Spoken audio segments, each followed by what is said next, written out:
शुएब शाहीन साहब, अगर आप ये कंपैरिजन दुरुस्त नहीं है कि हकीकत ये लोग फोर्स डिसअपेरेंस कहीं नहीं थी, आपके मामले में है, लेकिन रेड लाइन वहां पे क्रॉस नहीं हुई थी, आपने की है, आपसे मुराद आपकी जमात ने। पहली बात तो ये मैं इनसे पूछता हूँ कि भाई मुशर्रफ के ज़माने को आज आप सो कार्ड जमहूरियत के ज़माने वाली बात आप कहना चाह रहे हो।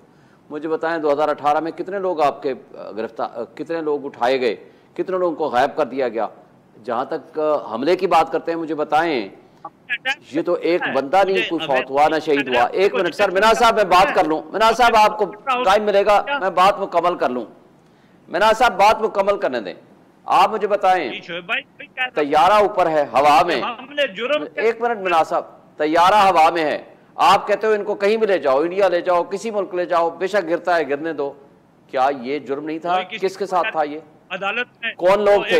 अच्छा मुझे बताएं, रियासत की, मिनाज साहब जरा 2 मिनट दे दें प्लीज प्लीज। मिनाज साहब आपको पूरा मौका मिलेगा। मुझे बताएं, रियासत का सुतून, सबसे बड़ा सुतून सुप्रीम कोर्ट ऑफ पाकिस्तान है, क्या उनके ऊपर इन्होंने हमला नहीं किया?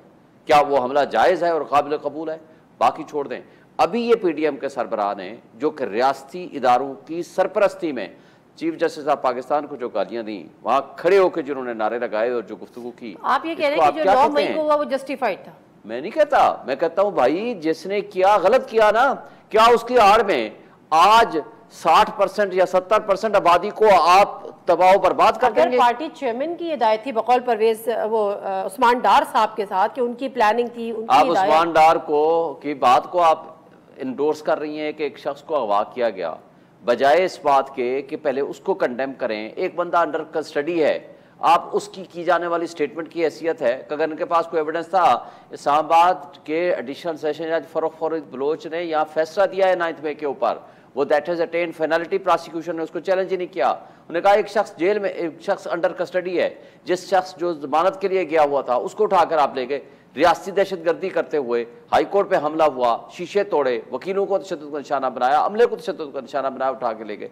और उसके बाद सुप्रीम कोर्ट ने उसमें जो जमानत दी, उसके ऊपर सारी ऑडियोज वीडियोज सुनने के बाद उन्होंने कहा है कि इनका कोई कसूर नहीं है। और सुप्रीम कोर्ट में खड़े होकर हमने उसकी मजम्मत की जब उनको बुलाया गया चीफ जस्टिस बंदियाल साहब के ज़माने में। और दूसरी बात आपको बताऊँ, क्या आप एक वाक़े को, अच्छा इस उस्मान डार वाली बात सुन लें, ब्रिगेडियर हारिस नवाज ने स्टेटमेंट दी, उसके खिलाफ वारंट ऑफ अरेस्ट, गिरफ्तार हो गए।